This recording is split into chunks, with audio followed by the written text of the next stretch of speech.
आज मैं आपका ध्यान आकर्षित करना चाहूंगा। आज पूरी दुनिया एक संकट के दौर से गुजर रही है। आप जानते हैं दुनिया में इस समय युद्ध चल रहा है। जिस तरह से पश्चिम एशिया में लगातार हमले हो रहे हैं, मैं समझता हूं केवल भारत के ही लेने नहीं बल्कि पूरे विश्व के लिए एक चिंता का विषय है। लेकिन भारत ने साफ तौर पर अपने पक्ष को रखते हुए कहा था और आज भी कहा है हमारे प्रधानमंत्री मोदी जी ने, विश्व की इस समय की जो सबसे गंभीर समस्या है, जिस तरह से विश्व में युद्ध चल रहा है, उसका समाधान निकालना है तो वह युद्ध के माध्यम से उसका समाधान नहीं निकलेगा।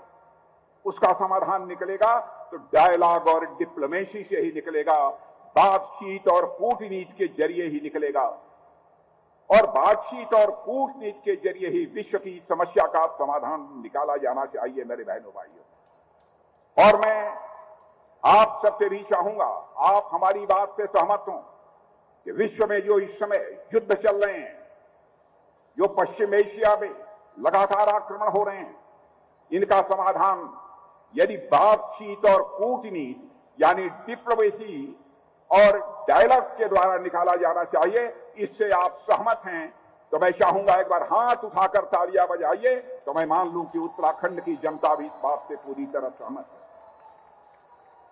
भारत का जहां तक प्रश्न है बहनों भाइयों, हमारे प्रधानमंत्री मोदी जी ने जिस करिश्माई तरीके से भारत का मस्तक दुनिया में ऊंचा किया है, उसकी जितनी भी सराहना की जाए वह कम है। पहले अंतर्राष्ट्रीय मंचों पर भारत कुछ बोलता था तो भारत की बातों को जिस गंभीरतापूर्वक लिया जाना चाहिए नहीं लिया जाता था, लेकिन आज हमारा और आपका भारत यदि अंतर्राष्ट्रीय मंचों पर कुछ बोलता है, सारी दुनिया कान खोलकर सुनती है कि भारत बोल क्या रहा है। मेरे बहनों भाइयों, आज यह भारत की हैसियत सारी दुनिया में बनी है। यह हम सबके लिए एक गौरव का विषय है और मैं चाहता हूं कि एक बार आप सभी लोग हाथ उठाकर प्रधानमंत्री मोदी जी को यह कहें, इस संकट की घड़ी में, और मैं संकट की घड़ी क्यों कह रहा हूं, जब दुनिया में युद्ध चल रहा है तो हो सकता है यहां ऊर्जा का संकट पैदा हो, यहां खाद का संकट पैदा हो जाए।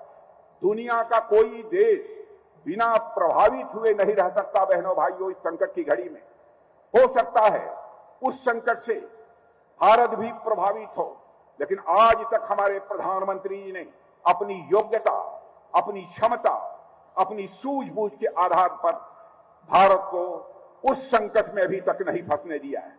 लेकिन भविष्य में क्या होगा कुछ कहा नहीं जा सकता।